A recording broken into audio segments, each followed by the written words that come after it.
Berhadapan dengan perubahan dinamik geostrategik ini, Malaysia seperti negara-negara Asia Tenggara yang lain telah mengambil pendekatan untuk menjalinkan hubungan bilateral yang erat dengan China di samping memperkukuh hubungan kerjasamanya dengan kuasa-kuasa lain. Walaupun Malaysia dilihat menghargai hubungan kerjasama yang rapat dengan China, namun laporan antarabangsa mendakwa Malaysia seperti negara-negara serantau yang lain masih lagi curiga dan merasa was-was terhadap Beijing. Namun menurut Ketua Pegawai Eksekutif Yayasan Pusat Polisi dan Hal Ehwal Ekonomi Malaysia atau PIS, Dr. Zukri Idris, naratif was-was hanyalah naratif media. Sebaliknya, Malaysia mengalu-alukan kerjasama bersama mana-mana negara sekalipun termasuk China. Beliau berkata demikian dalam Awani Pagi yang membincangkan tajuk peningkatan pengaruh China di Asia Tenggara, dilema Malaysia pada Rabu. Justru jelasnya Malaysia memerlukan satu dasar yang bersifat objektif. Ini kerana dalam peralihan China sebagai kuasa dunia, Republik itu memerlukan pengembangan ketenteraan, perluasan wilayah dan sebagainya dalam mengetengahkan antara kepentingan strategik China dengan Asia Tenggara. Mengulas berkenaan lawatan Speaker Dewan Perwakilan Amerika Syarikat Nancy Pelosi ke Taiwan baru-baru ini, Dr. Zokri menjelaskan kebimbangan yang timbul adalah kebimbangan berasas. Namun apa yang perlu diperjelaskan adalah tindakan agresif termasuk latihan ketenteraan China di Taiwan adalah sebagai reaksi terhadap lawatan tersebut. 4 pertukaran memorandum persefahaman MOU ditandatangani antara perusahaan-perusahaan kecil dan sederhana PKS Malaysia dan juga India dalam usaha meningkatkan kerjasama pembangunan sektor ini. Perdana Menteri Datuk Seri Najib Tun Razak berkata, 4 MOU itu termasuk perjanjian kerjasama antara SME Corporation Malaysia dan National Small Industry Corporation India dalam usaha meningkatkan daya saing PKS. Turut berlangsung MOU di antara JS Rezeki Bumi Maju Sdn Bhd dan Software Technologies PVT Limited bernilai RM5 juta bagi menyediakan sistem perkhidmatan automasi yang berasaskan Artificial Intelligence untuk Jabatan Immigration Malaysia. Manakala MOU antara Orchid Life Sdn Bhd dan Vimta Labs Limited India bernilai $960 Amerika melibatkan kajian praklinikal dan klinikal ke atas ekstrak kacip Fatimah bagi kegunaan anti-obesiti. Kesemua perjanjian dibuat di luar sidang kemuncak peringatan ASEAN-India sempena ulang tahun ke-25 hubungan dialog ASEAN-India. Ia disaksikan Menteri Perdagangan Antarabangsa dan Industri, Datuk Seri Mustafa Mohamad bersama Menteri Perusahaan Mikro Kecil dan Sederhana India, Giriraj Singh. Assalamualaikum dan selamat sejahtera saya ucapkan kepada Ustaz Azman bin Arifin selaku pensyarah bagi kursus isu semasa dan cabaran masa depan GISC 1082. Sebelum kami memulakan pembentangan kami, saya ingin memperkenalkan dahulu ahli kumpulan ketiga yang terdiri daripada 4 orang. Nama saya Izzah Safirah dan juga ahli kumpulan saya terdiri daripada Sufiah Wahdini, Farah Atikah serta Muhammad Syahmi. Pada hari ini, kumpulan kami akan membentangkan tajuk kami iaitu kemunculan China dan India sebagai kuasa baharu ekonomi dunia dan implikasinya terhadap Malaysia. Pertama sekali, saya akan menjelaskan bagaimana ataupun cara yang dilakukan oleh China sehingga negara tersebut mampu bangkit menjadi kuasa ekonomi kedua terbesar dunia selepas Amerika Syarikat. Umum ketahui, China sebenarnya sedang berkembang pesat di mana ekonominya berkembang 2 kali lebih cepat dan sudah lebih besar daripada ekonomi Amerika Syarikat dalam beberapa aspek. Setakat ini, ia merupakan organisasi perdagangan terbesar di dunia dan pemegang terbesar rizab pertukaran asing. China juga mempunyai purata pertumbuhan ekonomi tertinggi di dunia dengan kadar 9.5% dari tahun 1978. Namun begitu, bagaimana China boleh bangkit menjadi kuasa ekonomi yang besar? Antara puncanya adalah pembangunan ekonomi China. Pembangunan ekonomi China ini bermula daripada pembinaan semula China yang dilaksanakan oleh Mao Zedong yang berfahaman komunis pada tahun 1949. Di bawah pemerintahan Mao Zedong, polisi ekonomi sosialis dan dasar tutup pintu diamalkan di mana akses pelaburan luar ke dalam negara disekat. Polisi ini dilaksanakan kerana China ingin menjaga kepentingan teras negaranya dalam melindungi kemasyarakatan ekonomi dan China. Mao Zedong juga melaksanakan ekonomi sosialis yang bercorak Soviet. Ini bermakna pendapatan yang diperoleh pekerja yang bekerja akan dikongsi bersama. Bank, perdagangan domestik dan asing pula telah dimiliki oleh negarawan dan berada di bawah kawalan negara. Perubahan yang positif diperlukan dalam kestabilan sosial dan ekonomi China. Disebabkan oleh itu, Deng Xiaoping menstrukturkan kembali ekonomi sosialis yang dijalankan oleh China pada tahun 1978 dengan memperkenalkan pasaran sosialisme. Polisi yang dilaksanakan oleh Deng Xiaoping adalah untuk membentuk semula ekonomi China selama 15 tahun atau lebih dikenali sebagai Theory of Deng ataupun Dengism. Disebabkan oleh pembaharuan yang dibawa oleh Deng Xiaoping, keluaran dalam negara kasar benar KDNK benar menunjukkan peningkatan selepas reformasi ekonomi berlaku. Terdapat juga beberapa faktor kebangkitan China sebagai kuasa besar ekonomi dunia. Faktor pertama merupakan faktor pendudukan demografi. Ianya berlaku kerana bilangan penduduk yang ramai di China menawarkan tenaga buruh yang ramai dan mencukupi. Oleh hal yang demikian, ini menarik minat pelabur asing untuk memperbanyakkan kilang mereka di sana bagi meminimumkan kos buruh. Kos buruh yang minimum adalah disebabkan pelabur tidak perlu mengeluarkan kos tambahan seperti kos penerbangan untuk pekerjanya bekerja di China, lantas dapat memaksimumkan keuntungan mereka. Ini dibuktikan apabila menurut data rasmi yang dikeluarkan oleh Ministry of Commerce MOFCOM, sebanyak 1,040,480 syarikat asing didaftarkan di China sehingga tahun 2020. Lantaran itu, syarikat asing menutup operasi mereka di negara lain dan memindahkannya ke China. Pelaburan syarikat-syarikat di China juga adalah faktor China mampu menjadi kuasa ekonomi yang kuat. Ini kerana pelabur-pelabur China berani mengambil risiko untuk melabur di negara-negara luar yang lebih kecil daripada mereka, terutama sekali di Asia Tenggara, Asia Timur dan juga Asia Barat. Kebanyakan mereka memasuki pasaran yang tinggi dan berjaya menyiapkan projek yang diberi mengikut tempoh yang ditetapkan. Ini telah meningkatkan kepercayaan negara luar untuk menerima pelabur-pelabur dari China, lantas meningkatkan pelaburan luar China. Buktinya, menurut statistik rasmi Malaysia, pelaburan China menduduki tempat teratas pada separuh pertama 2022, mencecah 11 bilion US dollar, menyumbang 55.6% daripada jumlah pelaburan langsung asing FDI yang menjadikan ekonomi kedua terbesar dunia itu rakan kongsi pembangunan terpenting di Malaysia. Berdasarkan faktor-faktor berikut, terbuktilah bahawa pelaburan China di luar negara mampu meningkatkan kuasa China sebagai pemegang ekonomi utama. Terima kasih Iza atas penjelasan sebentar tadi. Assalamualaikum warahmatullahi wabarakatuh dan salam sejahtera. Nama saya Sufia Wahdini binti Azmi. Pada hari ini, saya akan memfokuskan lagi beberapa faktor yang menjadikan China sebagai sebuah kuasa baharu. Keupayaan China untuk mencapai taraf sebagai sebuah kuasa besar dunia tidak perlu dipertikaikan lagi, memandangkan perubahan demi perubahan telah dilaksanakan oleh para pemimpin negara tersebut dalam pelbagai aspek, termasuklah ekonomi serta pengstrukturan semula dari aspek keselamatan. Faktor yang pertama yang akan saya kupaskan dengan lebih lanjut adalah dari segi perindustrian.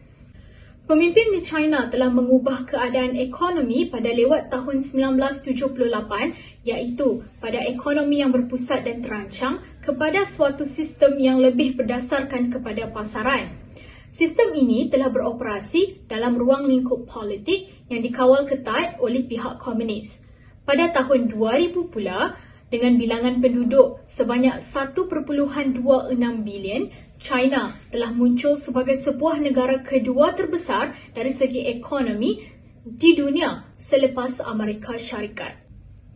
Kebesatan perindustrian di China menyebabkan barangan ekspornya seperti pakaian dan barangan kanak-kanak telah ditawarkan dengan harga yang murah. Ini kerana kelebihan yang dimiliki oleh negara ini dari aspek ekonomi seperti pasaran domestik dan tenaga kerjanya yang terlatih dan murah menjadikan China berpotensi untuk mengeluarkan barangan dengan skala yang besar serta harga yang murah. Ini menyebabkan lambakan secara besar-besaran barangan dari negara ini ke negara luar. Seperti yang kita tahu, negara China kaya dengan tekstil dan menguasai industri pakaian serta ia telah membantu di dalam perindustrian negara. Buktinya, menurut China National Textile and Apparel Council, pada tahun 2022, jumlah ekspor mencecah sehingga $323.3 bilion, di mana ia meningkat sebanyak 2.6% dari tahun ke tahun. Manakala, jumlah ekspor tekstil kira-kira $148 bilion, iaitu meningkat sebanyak 2% dari tahun lalu. Bukan itu sahaja, data Kementerian Perdagangan China memaklumkan bahawa nilai perdagangan perkhidmatan China meningkat sebanyak 12.9% kepada RM5.98 trilion atau RM3.76 trilion pada tahun 2022. Ini membuktikan bahawa kekuatan mereka dari segi perindustrian merupakan faktor negara ini terus maju dan menjadi kuasa besar dunia.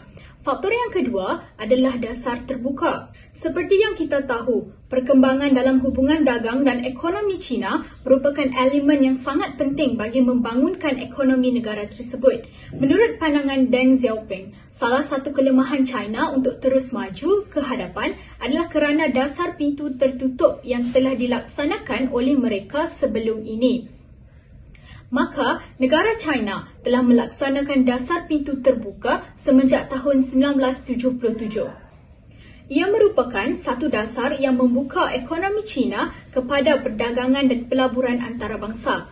Ekonomi yang bercorak pasaran dengan syarikat-syarikat yang bukan milik negara atau lebih dikenali sebagai non-state enterprise telah berkembang dan memiliki saham yang dominan serta mampu menghasilkan keuntungan tanpa sebarang kawalan daripada pihak kerajaan. Menurut Rusdi Omar 2009, di dalam jurnalnya bertajuk China dan Kuasa Hegemoni Baru Ekonomi, tindakan Deng dalam melaksanakan dasar ekonomi ini merupakan satu proses yang dilihat sebagai sebuah ekonomi sosialis yang memiliki ciri-ciri ekonomi China. Pendek kata, dasar ini telah membuka peluang seluas-luasnya kepada pelabur asing untuk melabur ke dalam negara mereka. Ini bagi menukar tanggapan Barat bahawa kerajaan China lebih toleran dan serius untuk menjalinkan hubungan dengan negara-negara lain. Selain itu, dasar pintu terbuka ini menyumbang kepada industri perkhidmatan di China dengan membekalkan modal sekaligus dapat mempromosikan pembangunan negara. Menurut Presiden China, Li Keqiang, pelaksanaan dasar pintu terbuka ini bukan sahaja membawa banyak manfaat kepada rakyat, malah juga dunia. Buktinya, statistik yang dikeluarkan oleh Kementerian Perdagangan China pada 7 bulan pertama tahun 2021 memaparkan pelaburan asing digunakan China telah meningkat sebanyak 25.5% berbanding tempoh tahun sebelumnya, dengan mencecah sehingga RM439.88 bilion.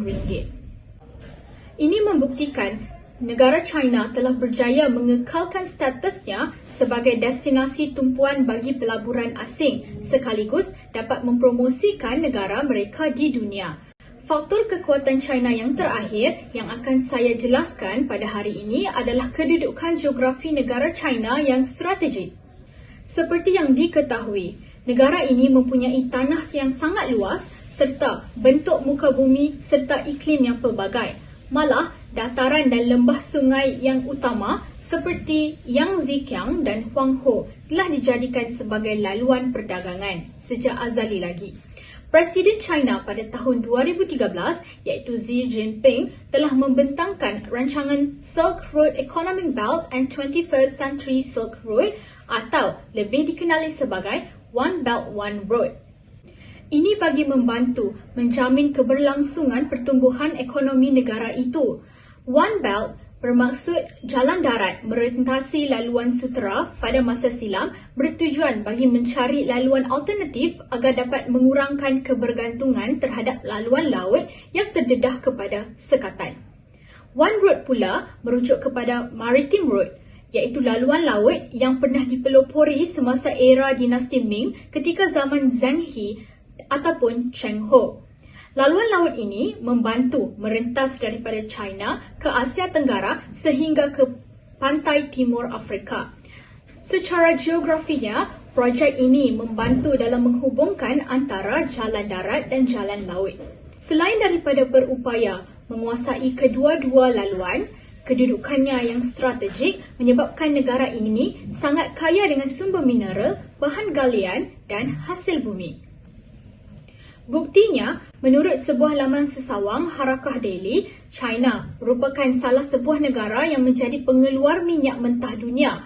Pengeluaran minyak mentah China pada tahun 2019 adalah sebanyak 3.9 juta tong sehari, manakala China juga adalah salah sebuah pengimport terbesar minyak mentah dunia dengan jumlah import untuk sehari pada tahun 2019 adalah lebih daripada 10 juta tong. Faktor-faktor yang telah diterangkan sebentar tadi seperti perindustrian, dasar terbuka dan kedudukan geografi China yang strategik jelas membuktikan faktor kemunculan China sebagai kuasa baru ekonomi dunia. Seterusnya, saya akan membentangkan berkaitan implikasinya terhadap negara Malaysia. Tidak dapat dinafikan, kuasa besar China ini telah memberi kesan yang amat besar kepada perdagangan negara kita, di mana negara China dan Malaysia telah menjalinkan hubungan diplomatik pada tahun 1974 yang seterusnya memberi kesan dari aspek perdagangan sehingga ke hari ini.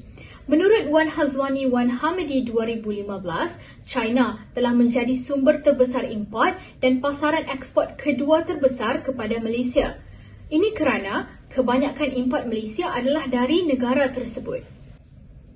Menurut Kementerian Perdagangan Antarabangsa dan Industri, mereka yakin bahawa nilai hubungan perdagangan dua hala yang membabitkan antara Malaysia dan China mampu melepasi paras sehingga 855 bilion ringgit pada tahun ini berdasarkan aliran semasa dan seterusnya ke arah yang lebih tinggi.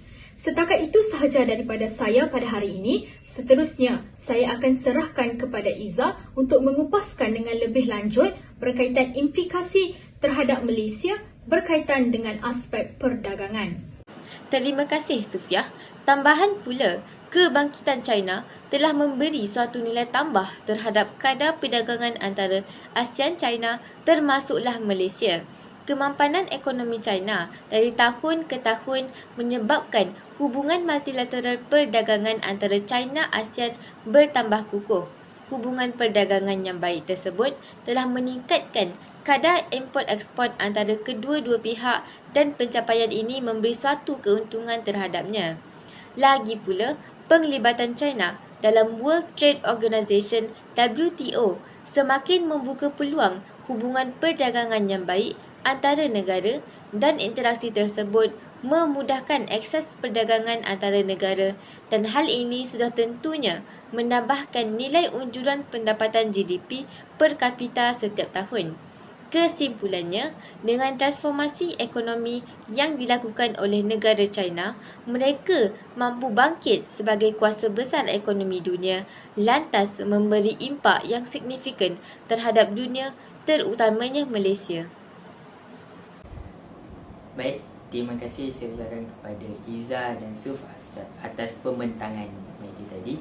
Saya ucapkan diri saya, nama saya Muhammad Syahmi bin Ekaim yang akan menerangkan tentang pengenalan kepada kemunculan kuasa baru iaitu negara India. Baiklah, India merupakan sebuah negara yang mempunyai kepadatan penduduk yang tinggi. Sejak tahun 1947, kemiskinan menjadi masalah utama di India sehingga ia telah dilabelkan sebagai negara miskin dan lemah. Labelisasi ekonomi bermula tahun 1990-an semasa pemerintahan mantan Perdana Menteri Narasimha Rao, ekonomi India telah berubah wajah. Kini, India menjadi salah sebuah negara yang paling pesat berkembang di dunia. Pada tahun 1991, India telah membuka pasaran secara beransur-ansur melalui pembaharuan ekonomi dan pengurangan kawalan kerajaan terhadap perdagangan dan pelabuhan asing. Selepas tindakan tersebut, izab pertukaran asing telah meningkat daripada USD 5.8 bilion pada Mac 1991 dan USD 247 bilion pada September 2007. Manakala kekurangan belanjawan persekutuan dan negeri telah menurun. Selain itu, India dilengkapi tenaga kerja sebanyak 509.3 juta. 60% daripadanya bekerja dalam bidang pertanian dan industri-industri berkaitan, 28% dalam bidang perkhidmatan dan industri-industri berkaitan, dan 12% dalam perindustrian. Antara tanaman pertanian utama termasuklah beras, gandum, biji minyak, kapas, rami, teh, tebu dan ubi kentang. Perindustrian utama termasuklah pembuatan kereta, simen, kimia dan perkakas elektronik. Bidang teknologi informasi dan industri filem juga menjadi penyumbang kekuatan besar India. India telah mengambil kesempatan terhadap sekumpulan besar orang-orang berpendidikan tinggi dan fasih berbahasa Inggeris serta pakar-pakar terlatih untuk dijadikan sumber penting dalam korporasi multinasional dan juga destinasi popular untuk pelancongan.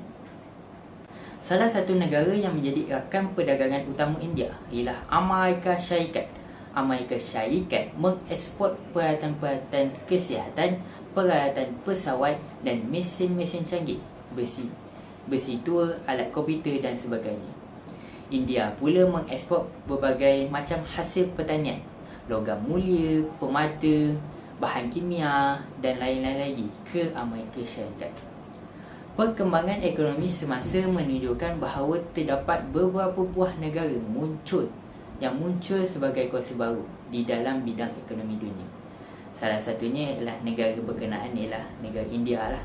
India mula mengorak langkah dan terus berkembang sebagai kuasa baru ekonomi global disebabkan kebijaksanaan pemimpin-pemimpin India. Baik, itulah sahaja pengenalan tentang India dan kita beralih kepada faktor-faktor kekuatan kemunculan ekonomi India. Kepada Farah. Sekian, terima kasih. Assalamualaikum warahmatullahi wabarakatuh. Saya Nur Farah Atika binti Muhammad Zahir dan pada hari ini saya ingin meneruskan perbincangan mengenai faktor kebangkitan kuasa baru di India. Faktor pertama ialah negara India telah melakukan liberasi ekonomi. Perubahan ekonomi India mula berlaku semasa pemerintahan Perdana Menteri iaitu PV Narasimha Rao pada tahun 1991 hingga tahun 1996. Liberasi ekonomi ini merujuk kepada perubahan daripada konsep ekonomi yang bersifat sosialisme kepada amalan kapitalisme. Ia merangsang pertumbuhan ekonomi yang sangat tinggi serta pengaliran masuk modal asing ke India. Kepesatan ekonomi ini dipengaruhi oleh polisi pandang timur atau lebih dikenali sebagai dasar pandang timur. Dasar ini diperkenalkan pada zaman pemerintahan PV Narasimha Rao dan merujuk kepada program reformasi yang dijalankan oleh India untuk menjalinkan hubungan ekonomi dan strategik yang luas dengan negara-negara di Asia Tenggara serta Asia Timur. Seterusnya ialah hubungan India-ASEAN yang berkembang merupakan faktor utama kebangkitan kuasa baharu ekonomi di India. Pendekatan ekonomi India terhadap ASEAN telah menyebabkan hubungan India-ASEAN telah berkembang dengan baik dan ini menyebabkan kerjasama baru dalam bidang lain seperti keselamatan, politik dan pembangunan infrastruktur. Infrastruktur yang dibangunkan antaranya ialah jaringan fizikal melalui pembinaan jalan dan landasan kereta api. Hasil daripada kerjasama tersebut, India telah pun membina Indo-Myanmar Friendship Road sepanjang 160 km yang menghubungkan utara Myanmar dengan lebuh raya utama India yang juga dikenali sebagai National Highway 39. Faktor ketiga Yang mempengaruhi kebangkitan ekonomi di India ialah negara mereka berjaya meningkatkan nilai ekspor dan import perdagangan. Pada tahun 2006, nilai ekspor India dianggarkan berjumlah 112 bilion US dollar dan import pula sekitar 187.9 bilion US dollar. Antara komoditi-komoditi ekspor yang utama ialah tekstil, barang kemas, hasil kejuruteraan dan perisian. Minyak mentah, jentera, baja dan kimia pula merupakan bahan import yang utama untuk dipasarkan ke seluruh dunia. Bukan itu sahaja, India juga turut menjadi destinasi popular untuk pelancongan perubatan. India juga menjadi pengeksport utama bagi sektor perisian dan perkhidmatan kewangan, penyelidikan dan teknologi. Sumber alam semula jadi di India ialah tanah tanaman, boksit, kromit, arang, intan, biji besi, batu kapur, mangan, mika, gas asli, petroleum dan biji titanium. Ianya merupakan hasil bumi yang terkaya di India. Akhir sekali, kebangkitan ekonomi negara India oleh kuasa baru juga dipelopori oleh faktor utama iaitu kemajuan teknologi, maklumat dan komunikasi yang pesat di India. Pada tahun 1990-an, hampir 150,000 orang pekerja asing yang bekerja di perusahaan IT Amerika Syarikat dan sebanyak 60,000 di antaranya adalah pakar software dari India. Kemajuan ekonomi India dalam bidang teknologi informasi dan pembuatan satelit angkasa mikro mengubah Bangalore menjadi kota moden di mana di kota tersebut dibangunkan pusat IT yang besar seperti Microsoft dan IBM. Baik, terima kasih saya ucapkan kepada Saudari Farah atas pembentangan tentang faktor-faktor kemunculan. Dan kita akan tertanya, adakah India mampu saingi China?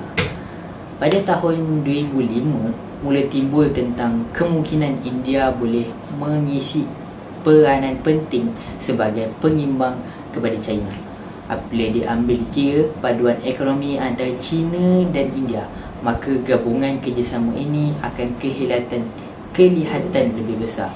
Bagaimanapun, antara China dan India, para pengkaji masih meletakkan harapan kepada China sebagai tenaga utama bagi masa depan dunia.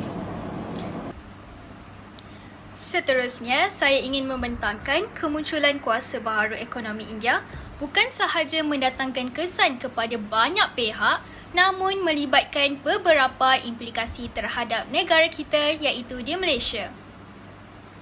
Pertama sekali, kemunculan kuasa baharu ekonomi di India membawa implikasi yang positif apabila perusahaan, peladangan dan komoditi Malaysia semakin berkembang. Khairuddin 2020 ada menyatakan negara India merupakan antara rakan dagang terpenting Malaysia dalam sektor agri-komoditi dan perkara ini terbukti di mana India telah menjadi pengimport terbesar minyak sawit dan produk berasaskan sawit pada tahun 2019 dengan jumlah sebanyak 4.5 juta tan minyak sawit dan produk berasaskan sawit berjumlah 9.8 bilion ringgit Malaysia. Malaysia sangat komited untuk menjaga hubungan baik antara India bagi meningkatkan lagi hubungan diplomatik dan perdagangan antara kedua-dua negara. Oleh itu, hubungan ini perlu supaya kepentingan kedua belah pihak dapat dipelihara dan rakyat dapat menikmati hasilnya. Perkara ini sedikit sebanyak dapat meningkatkan kemajuan ekonomi di Malaysia. Apabila salah satu sebab peningkatan import adalah kerana harga pasaran minyak sawit mentah yang kini berada di paras percukaian duty eksport Malaysia. Seterusnya, implikasi kemunculan kuasa baharu ekonomi di India yang kedua ingin saya ketengahkan ialah hubungan dua hala antara India dan Malaysia dapat dipertingkatkan. India sangat komited dalam mengukuhkan kerjasama dua hala dengan Malaysia melalui peningkatan kerjasama perdagangan dan komersial dalam bidang yang lebih penting. B.N. Reddy merupakan wakil Persuruhjaya Tinggi India telah menyatakan bahawa pejabatnya akan terus bekerjasama dengan syarikat India yang berpangkalan di Malaysia. Hal ini untuk menjalinkan kerjasama lanjut dengan industri tempatan. Tambahan lagi, hubungan ini telah mencecah kira-kira 17 bilion AS dollar dalam pelbagai bidang. Pelaburan India di negara ini merangkumi kira-kira 150 syarikat India termasuk mereka yang telah berada dalam sektor IT.